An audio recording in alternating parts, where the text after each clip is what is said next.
18 సంవత్సరాలు నేను రాజకీయాల్లో ఉన్నాను. ఎన్నో ఎన్నికల్లో చూశాను. కానీ పర్సనల్ గా నాకైనా నా కుటుంబానికైనా ఒక తల్లిగా పిల్లల్ని వదిలి 5.5 నెలలు ఉండడం అన్నది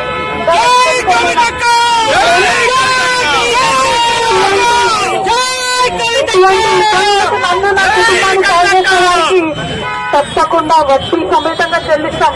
సమయం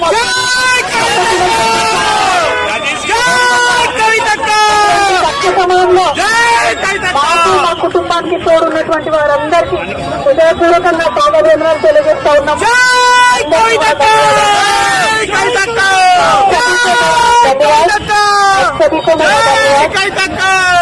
5.5 महीने के बाद आज फैमिली से मेरे बेटे से पति से मेरे भाई से सबसे मुझसे మరిన్ని ఇంట్రెస్టింగ్ వీడియోస్ కోసం మా ఛానల్ ని సబ్స్క్రైబ్ చేసుకోండి. వీడియో నచ్చితే లైక్